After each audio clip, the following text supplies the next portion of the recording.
Hello, class 12th. Welcome to the channel Economics Classes by Gaurav Dudeja and welcome to Indian Eco One Shot Revision Series. Indian eco की one shot revision series में आज हम लोग करने जा रहे हैं एनवायरमेंट चैप्टर। एनवायरमेंट चैप्टर के अंदर से आपने देखा होगा, प्री बोर्ड आप दे चुके हैं, अगर आप अपने फर्स्ट टर्म एग्जाम दिए और ये चैप्टर अगर आया था तो उसके अंदर आपको इमेज यानी कि पिक्चर दे रखी होती है, उस टाइप की केस स्टडी आती है, उससे आपको पहचानना होता है कौन सा टॉपिक और क्या सॉल्यूशन देने हैं। तो एनवायरमेंट चैप्टर आपको पिक्चर्स वाली केस स्टडी प्रोवाइड करता है। तो इस चैप्टर में से क्वेश्चन आने के चांसेस हैं। इस चैप्टर के अंदर दो तीन टॉपिक ऐसे हैं जो बहुत इंपॉर्टेंट है, जैसे कि सस्टेनेबल डेवलपमेंट हो गया, उसकी स्ट्रेटजीज लिखने को आ सकती। उसके अलावा अगर आप देखें तो पिक्चर वाली जो केस स्टडी बनती है वो ज्यादातर पॉल्यूशन के ऊपर बनती है, air pollution, water pollution, noise pollution. उसके अलावा इस चैप्टर के अंदर एक टॉपिक है opportunity cost, avoidable unavoidable is very high. ये टॉपिक बड़ा इंपॉर्टेंट है।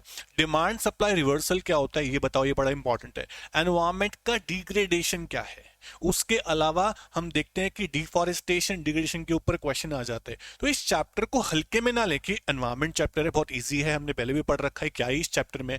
जितना जिस चैप्टर को हल्के में लोगे उतनी दिक्कत हो सकती है। हर चैप्टर को इंपॉर्टेंट समझो, एक एक मार्क्स को समझो कि एक एक मार्क्स से ही हमारे मार्क्स बढ़ेंगे। अगर ऐसा आप सीरियसनेस लेके आओगे ना तो आपके मार्क्स डेफिनेटली हाई आएंगे। अगर आप हल्के में लोगे, चीजों को लीनियंट लोगे, तो मार्क्स आपके बहुत सारे जा सकते हैं बच्चों। तो मेरी आपसे एडवाइस है कि हर चैप्टर को सीरियस लें। कोई चैप्टर 3 मार्क्स का भले ही क्यों ना हो, उसको मोस्ट इंपॉर्टेंट समझे, ठीक है ना। चलो शुरू करते हैं एनवायरमेंट चैप्टर को। तो एनवायरमेंट चैप्टर में सबसे पहली बात खास क्या है कि चैप्टर मुश्किल तो नहीं है, बट हाँ इंपॉर्टेंट टॉपिक है जिसे आप इग्नोर करते हो। मैं आपको बताऊंगा ये टॉपिक ध्यान से पढ़ें ताकि आप उसको अच्छे से करके मार्क्स स्कोर कर सको। एनवायरमेंट चैप्टर के अंदर सबसे पहली चीज ये भी है कि 1 मार्क के क्वेश्चन बनने के चांसेस भी हैं, जैसे कि आपको लिखा हुआ है यहाँ पर कि एनवायरमेंट प्रोटेक्शन एक्ट 1986, इस पे क्वेश्चन बन जाता है कि इसका ईयर पूछ लेते हैं, इसकी डेफिनेशन तो आपको लर्न करनी ही है। तो ऐसे क्वेश्चन बनने के चांसेस है ना। सस्टेनेबल डेवलपमेंट का प्रोजेक्ट किसने लॉन्च किया, कब शुरू हुआ हमारी कंट्री के अंदर, उसका ईयर पूछ लेते हैं। तो सारी चीजों को ध्यान देना।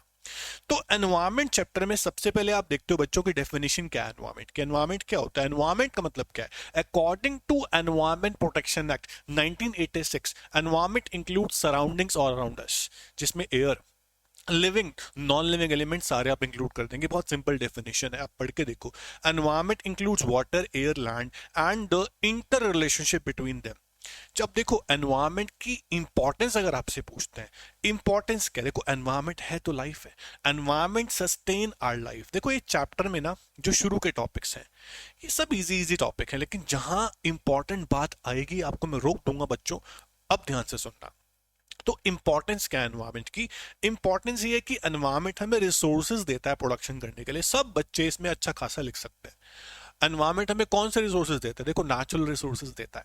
आपको वुड चाहिए, एनवायरमेंट से मिलेगी, नेचर से मिलेगी। लैंड चाहिए, एयर चाहिए, वाटर चाहिए, रिसोर्स ये नेचर से मिलेगा। तो इस तरह के रिसोर्सेज नेचर हमें प्रोवाइड करता है। उसके अलावा एनवायरमेंट के अंदर जो रिसोर्स हैं वो दो तरह के हैं। कुछ रिसोर्स ऐसे हैं जो रिन्यूएबल है और कुछ रिसोर्स ऐसे हैं जो नॉन रिन्यूएबल है। तो हमें किस पर डिपेंड होना चाहिए, हमें रिन्यूएबल रिसोर्स पर डिपेंड होना चाहिए। हमें नॉन रिन्यूएबल रिसोर्स को यूज नहीं करना चाहिए, है ना, क्योंकि वो खत्म होगा तो फिर वापस नहीं बन सकते हैं। तो रिन्यूएबल रिसोर्स कौन से होते हैं आपको पता होने चाहिए। आप एग्जांपल मार्क कर लेना, वुड, सी, एनिमल्स एटसेट्रा। उसके अलावा नॉन रिन्यूएबल रिसोर्स कौन से हैं, जैसे कि अगर हम देखें फॉसिल फ्यूल्स, क्रूड ऑयल, है ना, कोल, इनसे एनर्जी बनाते हैं हम लोग, ये खत्म हो जाएगा एकदम। तो उसकी जगह आप सोलर एनर्जी बना सकते हैं, विंड एनर्जी बना सकते हैं, है ना। तो ये चीजें आपको ध्यान रखनी है। तो रिसोर्स की डेफिनेशन, रिसोर्स के टाइप 1 मार्क में इंपॉर्टेंट है। एनवायरमेंट की पहली इंपॉर्टेंस थी, एनवायरमेंट में रिसोर्सेज देता है। एनवायरमेंट की दूसरी इंपॉर्टेंस क्या है, एनवायरमेंट सस्टेन्स लाइफ। एनवायरमेंट है तो लाइफ है, एनवायरमेंट खत्म तो हम भी खत्म। एनवायरमेंट के अंदर आप एग्जाम्पल लेके चलो कि अगर वाटर, लैंड, एयर, सन, इसमें से कुछ भी खत्म हो गया तो क्या होगा, ऑब्वियस लाइफ एंड हो जाएगी। तो ये एग्जाम्पल है। उसके बाद एनवायरमेंट की थर्ड इंपॉर्टेंस है, एनवायरमेंट एसिमिलेट वेस्ट। एनवायरमेंट अपने अंदर वेस्टेज को अब्सॉर्ब कर लेता है। एसिमिलेट मतलब अब्सॉर्ब कर लेना। अब फैक्ट्रीज हैं, प्रोडक्शन करती हैं, पॉल्यूशन होता है ना, उस पॉल्यूशन चाहे वो वाटर के रूप में चाहे वो एयर के रूप में, एनवायरमेंट उसको अपने अंदर अब्सॉर्ब कर लेता है ना। पर एक दिन ऐसा आएगा एनवायरमेंट की अब्सॉर्प्टिव कैपेसिटी खत्म हो जाएगी। इस पे क्वेश्चन भी है, what is absorptive capacity of environment, है ना, ये बहुत इंपॉर्टेंट है। तो अब इसके अंदर हम पढ़ेंगे कि एनवायरमेंट की चौथी importance, environment enhance quality of life. अगर आपके आसपास का एनवायरमेंट, अगर आपके आसपास के सराउंडिंग्स बहुत अच्छी हैं, सामने आपके माउंटेन्स हैं, रिवर्स हैं, तो कितना अच्छा लगता है, लाइफ क्वालिटी बेटर होती है। कई लोग का घर सी के पास होता है, बीच के पास होता है। अब कुछ एनवायरमेंट ऐसा है जहां पर बहुत ज़्यादा पॉल्यूशन है, बहुत गंदगी है, सैनिटेशन प्रॉपर नहीं है, तो वह एनवायरमेंट क्वालिटी ऑफ लाइफ आपकी जो है वो कम हो जाएगी। तो एनवायरमेंट प्रिडिक्ट करता है क्वालिटी ऑफ लाइफ आपकी कैसी होगी, हायर या फिर लोअर। उसके बाद अगर आपसे पूछते हैं एनवायरनमेंट की प्रॉब्लम्स क्या हैं, तो एनवायरनमेंट के अंदर, इस चैप्टर के अंदर जो मोस्ट इंपॉर्टेंट प्रॉब्लम है वो है प्रॉब्लम ऑफ पॉल्यूशन। इसे इंपॉर्टेंट क्यों बोल रहा हूं मैं, क्योंकि इसी के अंदर से पिक्चर बेस्ड केस स्टडी बन जाती है। दूसरी है problem of excessive exploitation of resources. आज हम रिसोर्स का एक्सप्लॉयटेशन, यानी कि यूज बहुत ज्यादा कर रहे हैं, रेकलेसली कर रहे हैं, लापरवाही से कर रहे हैं, तो डिमांड सप्लाई रिवर्सल हो चुका है। डिमांड सप्लाई रिवर्सल होता क्या है, इस पे क्वेश्चन बना हुआ है, ध्यान से सुनना। एक टाइम था, आज से कुछ साल पहले, 10 साल पहले, 15 साल पहले, 20 साल पहले, कि रिसोर्सेज बहुत ज्यादा मात्रा में अवेलेबल थे, रिसोर्स की सप्लाई बहुत ज्यादा अवेलेबल थी, हम डिमांड कम करते थे, यानी कि इंडस्ट्रियलाइजेशन बहुत कम थी, तो डिमांड भी रिसोर्स के हम कम ही करेंगे, ऑब्वियस सी बात है। जैसे जैसे पॉपुलेशन बढ़ती चली गई, जैसे जैसे कंट्री में इंडस्ट्रियलाइजेशन होती चली गई, वैसे वैसे लोग बढ़ते चले गए, इंडस्ट्री खुलती चली गई, तो रिसोर्स की डिमांड भी बहुत ज्यादा होने लगी, लेकिन सप्लाई कम पड़ती चली गई। तो आज उल्टा हो गया है, तब सप्लाई बहुत ज्यादा थी, डिमांड नहीं करते थे हम लोग, आज हम डिमांड बहुत ज्यादा कर रहे हैं पर रिसोर्स खत्म होते जा रहे हैं। This is called supply demand reversal. उल्टा हो गया है सब कुछ, ये टॉपिक है, ध्यान से पढ़ना, इसको आपके किताब के अंदर, बॉक्स में दिया हुआ है TRJ के अंदर। उसके अलावा प्रॉब्लम के अंदर हम पढ़ेंगे सबसे पहले पॉल्यूशन, फिर पढ़ेंगे एक्सेसिव एक्सप्लॉयटेशन, उसके अंदर डिग्रेडेशन ऑफ लैंड भी पढ़ेंगे। ठीक है, तो पॉल्यूशन तीन टाइप का होता है, एयर, वाटर, नॉइस। पॉल्यूशन क्या आप सब जानते हैं, कंजम्पशन करने से और प्रोडक्शन करने से पॉल्यूशन तो होता ही है। आप कंजम्पशन के मतलब क्या है कि हम हाउस होल्ड्स में पॉल्यूशन करते हैं ना, ये थोड़े कि हाउस होल्ड्स पॉल्यूशन नहीं करते हैं, इंडस्ट्री करती है, तो ये चीज आप भूल जाओ। दोनों पॉल्यूशन करते हैं, कंजम्पशन से भी पॉल्यूशन होता है, प्रोडक्शन से भी पॉल्यूशन होता है। अब देखो, सेंट्रल पॉल्यूशन कंट्रोल बोर्ड, इस पे एग्जाम में क्वेश्चन आया था एक बार, सेंट्रल पॉल्यूशन कंट्रोल बोर्ड जो सेटअप हुआ है पॉल्यूशन कंट्रोल करने के लिए, उसके रूल रेगुलेशन बनाने के लिए, उसको चेक करने के लिए, तो सेंट्रल पॉल्यूशन कंट्रोल बोर्ड ने रिसर्च किया और देखा कि 17 कैटेगरीज ऑफ इंडस्ट्री ऐसी हैं जो बहुत ज्यादा पॉल्यूशन करती हैं, air, water, noise. 17 is the answer, इस पे क्वेश्चन बन जाता है। अच्छा, एयर पॉल्यूशन क्या है, सब जानते हैं कि इंडस्ट्रीज से जो गंदा स्मोक निकलता है उससे पॉल्यूशन होता है, उसे एयर पॉल्यूशन बोलते हैं।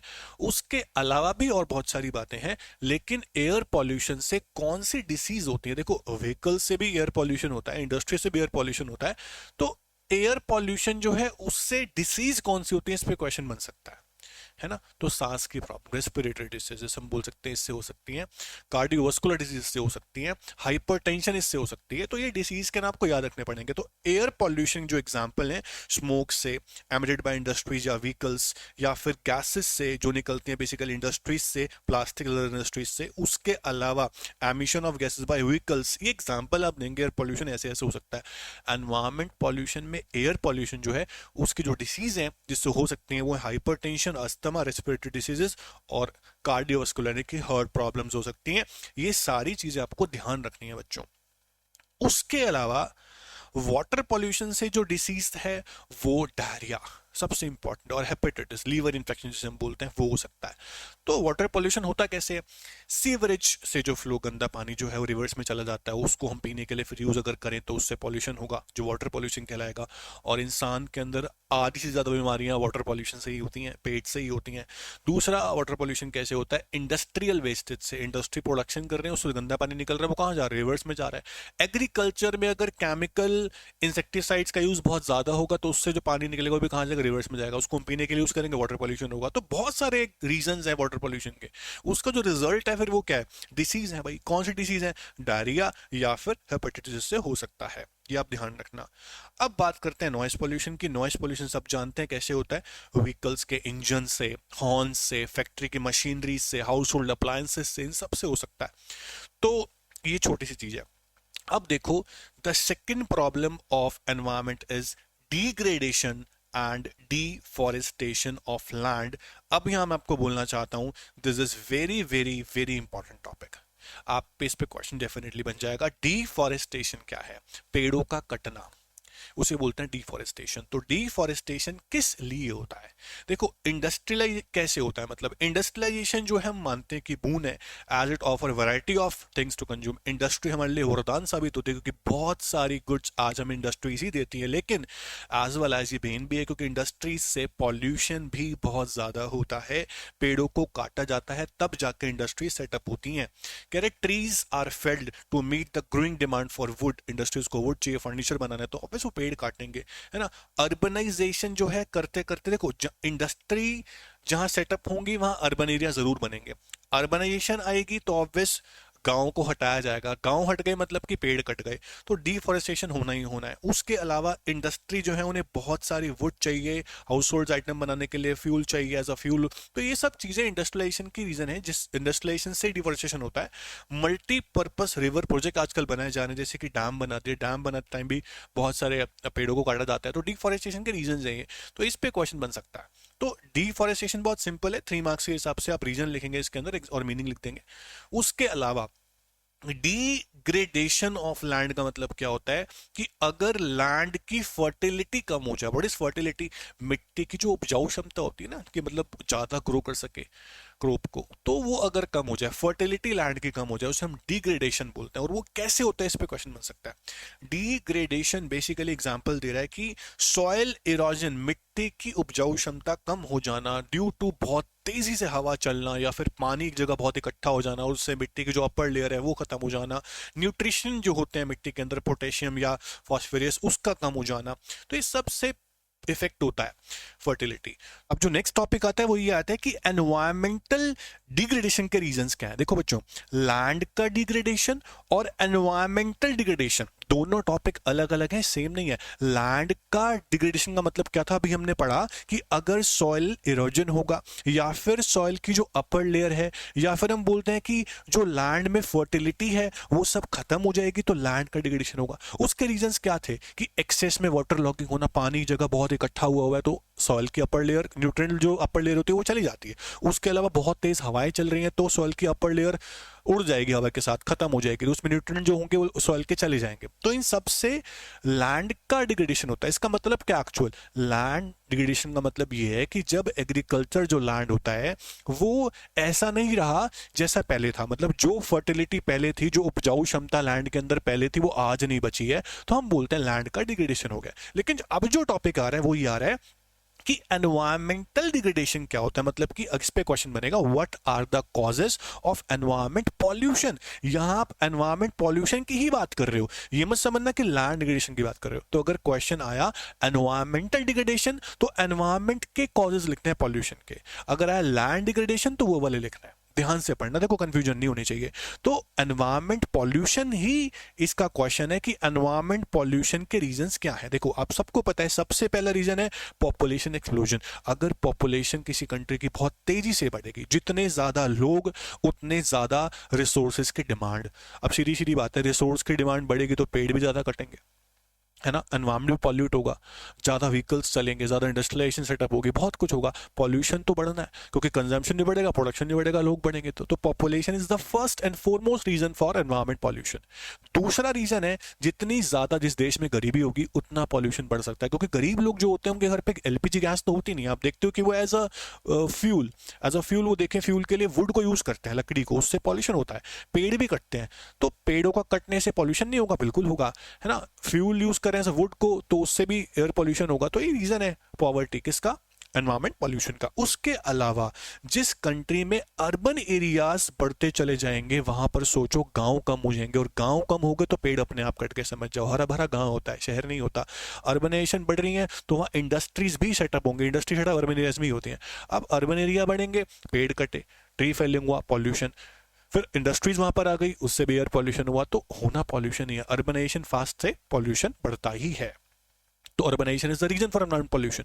उसके अलावा अगर एग्रीकल्चर में ज्यादा से ज्यादा केमिकल फर्टिलाइजर्स, इंसेक्टिसाइड्स, पेस्टिसाइड्स, इनका यूज बहुत ज्यादा होगा तो ये वाटर पॉल्यूट करेंगे, क्योंकि एग्रीकल्चर में जो ये केमिकल जाते हैं वो जो पानी फिर बहता हुआ आता है नदियों में जाता है, उसको पीने के लिए यूज करते हैं, तो उससे वाटर पॉल्यूशन होगा। तो केमिकल फर्टिलाइजर का ज्यादा यूज होना भी पॉल्यूशन का एक बहुत बड़ा रीजन है। उसके अलावा अगर इंडस्ट्रियलाइजेशन बहुत फास्ट होगी, सेम अर्बनाइजेशन वाला पॉइंट है, इंडस्ट्रीज बहुत ज्यादा तेजी से खुल रही हैं तो वो एनवायरमेंट पॉल्यूट करेंगी। इंडस्ट्रीज खुलेंगी तो ऑटोमेटिकली एयर पॉल्यूशन भी होगा और वाटर पॉल्यूशन भी उनकी वेस्टेज से। उसके अलावा अगर हमारी कंट्री में ट्रांसपोर्ट व्हीकल्स बहुत ज्यादा ही चलते हैं, हर बंदे के पास इंडिविजुअल कार है अपनी, है ना, तो एयर पॉल्यूशन बनता है, ऑब्वियस होगा। तो हम अगर क्वेश्चन हमारे को एग्जाम में आता है कि पॉल्यूशन कैसे कम किया जाए, तो हम बोलते हैं ना पब्लिक ट्रांसपोर्ट यूज करो, पर यहाँ पर क्या हो रहा है कि बहुत ज्यादा individual transport vehicle as use कर रहे हैं लोग, तो उससे एयर पॉल्यूशन होगा, उससे गंदी गैसेस निकलेंगी जिससे पॉल्यूशन हो सकता है। उसके अलावा अगर हम रूल्स फॉलो नहीं करते, देखो पॉल्यूशन कंट्रोल करने के लिए रूल्स होते हैं, है ना, अपने व्हीकल को मेंटेन करना, हॉन्किंग नहीं करनी है, हॉर्न नहीं बजाने हैं, या फिर लाउड स्पीकर बहुत देर तक नहीं बजाने हैं, ये बहुत सारे रूल्स होते हैं। अब लिखा होता है कि जगह यहाँ कूड़ा ना डालें, फिर भी कूड़ा डाल देते हैं लोग, तो ये सारे रूल्स रेगुलेशंस हैं, इनको फॉलो ना करने से भी पॉल्यूशन बढ़ता है। तो ये 7 रीजन है एनवायरमेंट पॉल्यूशन के या फिर एनवायरमेंटल डिग्रेडेशन के। These are very very important बच्चों, इसको बहुत ध्यान से करना अच्छे से। अब नेक्स्ट टॉपिक पे चलते हैं, चलो। अपॉर्चुनिटी कॉस्ट का मतलब क्या है? ये मैंने कहा था आपको पहले कि बहुत इंपॉर्टेंट टॉपिक है अपॉर्चुनिटी कॉस्ट। अपॉर्चुनिटी कॉस्ट का मतलब क्या होता है? Which has been sacrifice for the next best alternative. आज आप बहुत ज्यादा इंडस्ट्री सेटअप कर रहे हो, आज आप बहुत ज्यादा ग्रोथ कर रहे हो, लेकिन उसकी वजह से क्या हो रहा है कि एनवायरमेंट हार्म हो रहा है। एक तरह से देखा जाए तो वो कॉस्ट है, वो खर्चा है जो हमें कल बेयर करना पड़ेगा। कल मतलब आने वाले समय में हम देखेंगे ट्रीज कट चुके हैं, लैंड डिग्रेड हो चुका है, तो उस टाइम जो खर्चा आएगा ना, आपकी हेल्थ पे जो इफेक्ट हो रहा है, जो पता नहीं चल रहा है लेकिन कल पता चलेगा, तो ये सारी कॉस्ट है। तो आज जो हम सेक्रीफाइसेस कर रहे हैं, जो कॉस्ट है वो बहुत ज्यादा है थोड़े से बेनिफिट्स के लिए, तो अपॉर्चुनिटी कॉस्ट इज अवॉइडेबल। हम खुद से अवॉइड कर रहे हैं कि इसको छोड़ो, क्या देखा जाएगा जो भी होगा, तो ये चीजें गलत है। तो अपॉर्चुनिटी कॉस्ट पे डेफिनेटली क्वेश्चन बन सकता है, इसको ध्यान से पढ़ना। ग्लोबल वार्मिंग, ओजोन डिप्लेशन, इसको रीड करना जस्ट इंपॉर्टेंट है। उसके अलावा अगर हम देखें कि एनवायरमेंट को सेव कैसे कर सकते हैं, और उसके ऊपर सस्टेनेबल डेवलपमेंट टॉपिक बना हुआ है, तो सस्टेनेबल डेवलपमेंट की स्ट्रेटेजी आपसे पूछ सकते हैं। सेंट्रल पोल्यूशन कंट्रोल बोर्ड जो है वो सेटअप कब हुआ था? 1974, आपको पता होना चाहिए। उसके अलावा पेड़ों को काटने से बचाने के लिए इंडिया में मूवमेंट्स भी हुए, आपेको मूवमेंट और चिपको मूवमेंट। ध्यान रखना, चिपको मूवमेंट हुआ था उत्तराखंड में, आपेको हुआ था कर्नाटका में।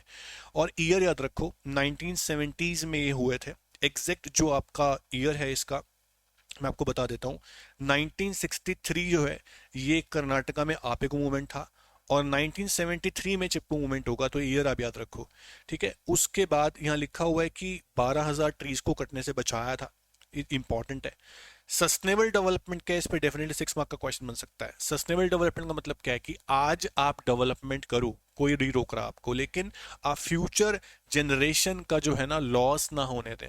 अगर फ्यूचर जनरेशन का लॉस हो गया तो कल रिसोर्स नहीं बचेंगे ना, तो ये नहीं करें आप। आज भी रिसोर्स बचाएं, अपने लिए भी यूज करें, उनके लिए भी बचाएं। इसको बोलते हैं सस्टेनेबल डेवलपमेंट। ये वेरी इंपॉर्टेंट टॉपिक है। तो सस्टेनेबल डेवलपमेंट जो है वो कैसे कर सकते हैं हम, उसके कुछ मेजर्स आपको दिए हुए हैं, स्ट्रेटजीज आपको कुछ दी हुई हैं, वो बहुत इंपॉर्टेंट है बच्चों। Sustained rise in rear per capita and welfare, rational use of resources, resources का यूज हम लापरवाही से ना करें, समझदारी से करें, उससे रिसोर्स बचेंगे, कल को यूज कर पाएंगे वो, है ना। हम पॉल्यूशन ज्यादा ना फैलाएं, पॉल्यूशन ज्यादा करेंगे तो कल की जनरेशन को फायदा नहीं होगा, नुकसान ही होगा। तो कुछ स्ट्रेटजीज है, हम टेक्नोलॉजी ऐसे यूज करेंगे जो इनपुट एफिशिएंट हो, इनपुट्स कम लगे, आउटपुट ज्यादा है। हम एनवायरमेंट फ्रेंडली रिसोर्स यूज करें, like CNG in urban areas and LPG gas in rural areas, उसे यूज करेंगे तो उससे पॉल्यूशन कम होगा। हम गोबर गैस का यूज भी कर सकते हैं एज अ लकड़ी को एज अ फ्यूल यूज ना करके ना। और हम क्या करें, सोलर एनर्जी से बिजली बनाएं, जो आज हम थर्मल और अपना हाइड्रो यानी पानी और कोल से बनाते हैं, उससे खत्म हो जाएगा ये कोल और पानी, उस कल को क्या होगा फिर। इसलिए हम सोलर सनलाइट से यूज करें, सनलाइट अबाउंडेंट सोर्स है, खत्म नहीं होने वाला जब तक सन खत्म नहीं होता। उसके अलावा हम केमिकल फर्टिलाइजर का यूज ना करके ऑर्गेनिक फार्मिंग पे शिफ्ट हो जाएं, जहां पे केमिकल का यूज बहुत कम होता है ना। हम वेस्टेज को मैनेज करें। मैनेज क्या होता है, हम गीला कूड़ा अलग डालें, सूखा अलग, मतलब कि ढंग से एनवायरनमेंट अब्जॉर्ब करे तो मैनेजमेंट हो जाए उसकी।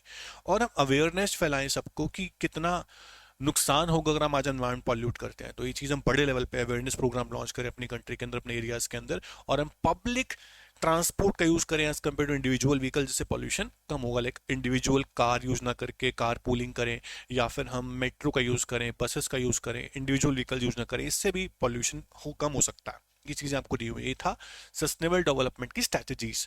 तो इस चैप्टर के अंदर ना ऐसे बेसिक बेसिक क्वेश्चन है जिनका बहुत इंपॉर्टेंट क्वेश्चन बन सकता है। देखो एक क्वेश्चन आपको दिख रहा होगा, एनवायरमेंट डिग्रेडेशन जो आज हम कर रहे हैं उसकी कॉस्ट अवॉइडेबल कैसे है, मतलब कि हम जानबूझ के हम नजरअंदाज कर रहे हैं कि आज हम डेवलपमेंट कर रहे हैं, इंडस्ट्रियलाइजेशन बढ़ा रहे हैं, लेकिन एनवायरमेंट पॉल्यूट होने देने जा रहे हैं। तो ऐसा नहीं करना, क्योंकि कल को जो खर्चा आएगा वो आपके आज के बेनिफिट से बहुत ज्यादा होगा, तो वो वेरी हाई होगा। तो कैसे आपको लिखना है इसका आंसर कि कॉस्ट बहुत हाई है ना। तो ये चीजें बहुत इंपॉर्टेंट है, बहुत इंपॉर्टेंट ये क्वेश्चन है, ये एग्जाम में आने के चांस पूरे पूरे हैं, है ना। देखो जो चैप्टर ना आसान होते हैं बच्चों, वहां से definitely indirect question, important question बनते हैं। तो इन चैप्टर्स को ना आप हल्के में ना लें, ये चैप्टर बड़े इंपॉर्टेंट है। तो एनवायरमेंट चैप्टर में फिर से आपको बता रहा हूं मैं एक बार कौन कौन से टॉपिक इंपॉर्टेंट है। एक तो degradation of land, deforestation of land, opportunity cost वाला क्वेश्चन मैंने बताया आपको अभी भी। सस्टेनेबल डेवलपमेंट क्या होता है, उसको हम कैसे, उसके क्या स्ट्रेटजीज हैं, उसको हम कैसे कर सकते हैं। 5-6 पॉइंट्स आराम से एग्जाम में आ सकते हैं, आप कर लेना। उसके अलावा एक टॉपिक है जो मेरे को यहाँ नहीं दिखा, दैट इज एक टॉपिक था बड़ा इंपॉर्टेंट, मेरे को याद नहीं आ रहा, वेरी वेरी इंपॉर्टेंट है। तो वो है आपका अब्जॉर्प्टिव कैपेसिटी और कैरिंग कैपेसिटी। ये वेरी इंपॉर्टेंट है 1-1 मार्क के अंदर। अब्जॉर्प्टिव कैपेसिटी क्या होती है कि एनवायरमेंट के अंदर ऐसी क्षमता है कि वो पॉल्यूशन को अब्जॉर्ब कर लेता है, अब्जॉर्प्टिव कैपेसिटी होती है। कहते हैं कि रिसोर्स जो है ना उसको हम यूज करते हैं, एक्सप्लॉइट करते हैं, उसमें और जो रिसोर्स रीजनरेट होते हैं उसमें बैलेंस होना चाहिए। मतलब जब तक रिसोर्स बन रहे हैं, रिसोर्स का जो बनने का रेट है वो बहुत स्लो होता है, लेकिन यूज हम फटाफट से कर लेते हैं। तो कैरिंग कैपेसिटी क्या है, balance between the use of resources and regeneration of resources. और अब्जॉर्प्टिव कैपेसिटी क्या होता है कि एनवायरमेंट अपने अंदर वेस्टेज को अब्जॉर्ब कर लेता है। तो दोनों चीजें आपको 1-1 मार्क में डेफिनेशन आनी चाहिए। अगर कैरिंग कैपेसिटी खत्म हो गई एनवायरमेंट की तो क्या होगा, तो रिसोर्स खत्म हो गए मतलब, और अब्जॉर्प्टिव कैपेसिटी खत्म हो गई, एनवायरमेंट अब्जॉर्ब नहीं कर पा रहा अपने अंदर, तो उससे फिर नुकसान होगा, वो रीबैक देगा आपको नेचर। इसलिए बोलते हैं नेचर के कमांडर मत बनो, कंट्रोलर मत बनो, आप कंपोनेंट बन के रहो एनवायरमेंट के, तब आप एनवायरमेंट को बचा पाओगे। ये बहुत इंपॉर्टेंट चीज है। तो इस चैप्टर में सस्टेनेबल डेवलपमेंट की स्ट्रेटजी इंपॉर्टेंट है, अपॉर्चुनिटी कॉस्ट इंपॉर्टेंट है, ये टॉपिक्स ध्यान से करना। Air pollution, water pollution, noise pollution पे डिसीज कौन सी होती है बन सकता है, 1-1 मार्क के क्वेश्चन बन सकते हैं, और पिक्चर बेस्ड केस स्टडी बन सकती है। आई होप ये चैप्टर बहुत आसान था, आपको समझ में आ गया होगा, रिवाइज हो गया होगा। अब इसको अपने आप से एक बार लर्न कर लो अच्छे से, है ना। Very very important chapter it is. छोटे मार्क्स का है बट ज्यादा इंपॉर्टेंट है, क्या पता 6 मार्क की केस स्टडी भी आ जाए, तो छोटा मत समझो इसको, बहुत हल्के में मत लो, सीरियस इस चैप्टर को लो, मेरा आपसे मैसेज ये है। ओके, तो I thank you so much, take care, all the best, bye bye.